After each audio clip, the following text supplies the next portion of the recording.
அலைக்கும் வரஹ்மத்துல்லாஹி வபரகாத்துஹு. உங்கள் அனைவரின் மீதும் ஏக இறைவனின் சாந்தியும் சமாதானமும் உண்டாகட்டுமாக. சிந்தனைக்கு சில மணித்துளிகள்.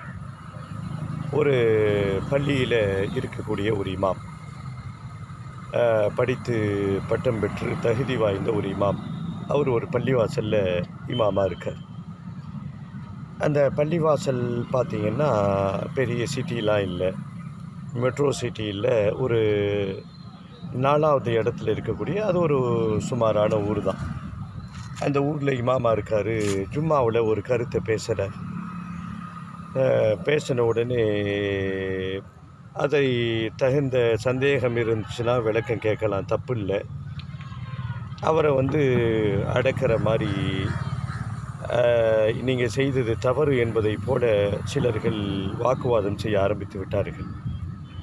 அவர் சொல்கிறாரு, இல்லை இது ஆதாரம் இருக்குது, நான் பேசுனது சரின்றாரு. உடனே அங்கே இருப்பவர்கள், நீ என்ன பெரிய இமாமு, மெட்ராஸில் இருக்கக்கூடிய அந்த இமாமே அப்படி இல்லைன்னு சொல்லிட்டாரு அப்படின்னு ஒரு மேற்கோள் காட்டுகிறார். இந்த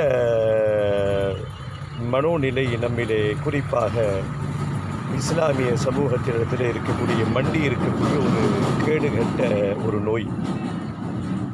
இந்த மற்ற ஊர்களில் இருக்கக்கூடிய இமாம்கள் தகுதி இல்லாதவர்கள், கிராமத்தில் ஊழியம் செய்யக்கூடிய இறைப்பணியை செய்யக்கூடிய இமாம்கள் அந்தஸ்து குறைந்தவர்கள், சென்னை மெட்ரோ சிட்டி போன்ற பெரிய பெரிய நகரங்களில், மதுரை, இந்த கோயம்புத்தூரில் சிட்டியில் இருக்கக்கூடிய இமாம்கள் தான் எல்லாம் தெரிந்தவர்கள், அவர்கள் சொல்கிறது தான் வேத வாக்கு அப்படின்னு தூக்கி பிடிச்சிக்கிட்டு இந்த கிராமப்புறங்களில் இல்லை மீடியமான ஊரில் இருக்கக்கூடிய அந்த இமாம்களை கொஞ்சம் தரம் தாழ்ந்தி பார்க்கக்கூடிய ஒரு வடிகட்டின ஒரு மனோவியாதி நம் சமூகத்திலே சமீப காலமாக இருக்கிறது.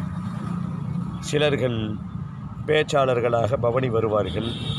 சிலர்கள் அதை விட திறமையை இருந்தும் கூட அவர்களுடைய அந்த வட்டம் ஒரு குறுகிய வட்டமாக இருக்கும். யார் யாருக்கு அல்லாஹ் எப்படி நசீப் வைத்திருக்கிறானோ அதன்படி அவர்கள் பணி செய்து கொண்டு இருக்கிறார்கள். அதை வச்சுட்டு இந்த சிட்டியில் உள்ளவங்க இந்த இமாம் சொல்கிறது தான் சரி என்று வாதாடுவது முட்டாள்தனம். கிராமத்தில் ஒரு 100 வீடு இருக்கக்கூடிய ஒரு ஊரில் ஒரு இமாம் பணி செய்தாலும் அவரும் படித்திருந்தால் இமாம் தான். யார் ஆதாரத்தோடு செய்திகளை சொல்லுகிறார்களோ அதை உள்வாங்குவோம். சிட்டியில் உள்ளவர்கள் உயர்ந்தவர்கள், மற்றவர்கள் செகண்ட் கிளாஸு அப்படிலாம் நினைக்கக்கூடாது. நினைப்பதும் முற்றிலும் தவறு என்பதை புரிந்து கொள்வோம். இறைவன் நம் அனைவருக்கும் அருள் புரிவானாக.